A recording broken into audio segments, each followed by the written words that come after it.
Bonjour, aujourd'hui je vais vous faire ce dont j'ai toujours rêvé, je vais utiliser un ordinateur quantique en direct avec vous. Alors c'est pas ça l'ordinateur quantique, hein. Ça c'est un ordinateur normal qui contrôle l'ordinateur quantique. Venez voir, je vais vous montrer la tête qu'il a. Avec ça, c'est ça l'ordinateur quantique. Alors ça c'est toute une expérience que j'explique dans une autre vidéo, mais en gros ce qu'il faut retenir c'est que là, dans cette enceinte, il y a des atomes qui sont en train de flotter en direct. Et toute l'astuce, ça va être de les exciter. Imaginez que votre atome il n'est pas excité, on va dire que c'est 0. 0. Et imaginez maintenant que vous l'excitez avec un laser, on va dire qu'à ce moment-là, c'est 1. Eh bien, dans cette expérience, ils sont capables de faire les deux à la fois. À la fois pas excité et excité. Et c'est ça, la brique élémentaire d'un ordinateur quantique. Et je vais vous montrer qu'on y est vraiment arrivé. Venez voir.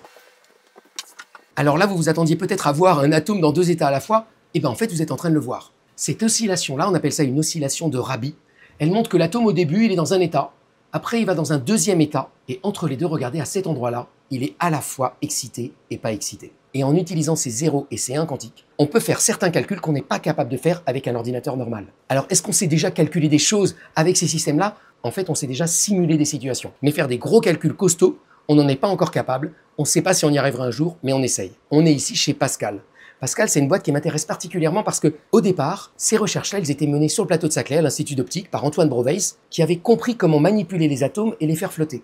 Et à un moment donné, il s'est dit avec ses collègues, on pourrait utiliser ça pour faire un ordinateur quantique. Mais là, ça demande des développements technologiques industriels considérables. Et donc, ils se sont dit, on va monter une entreprise à côté qui va faire ça. Et donc, il y a maintenant ici 300 personnes qui essayent d'utiliser les recherches issues d'un labo de recherche fondamentale pour fabriquer l'ordinateur quantique de demain. Et alors, très souvent, on a cette image caricaturale que d'un côté, il y a la recherche fondamentale, hein, moi j'en ai fait pendant 20 ans, avec des esprits purs, désintéressés. Et de l'autre côté, il y a de la recherche et développement qui essayent de vendre, qui essayent de faire du business. En fait, c'est bien plus fluide que ça. Il y a tout un continuum entre les deux, et Pascal en est un très bel exemple. Bonne journée!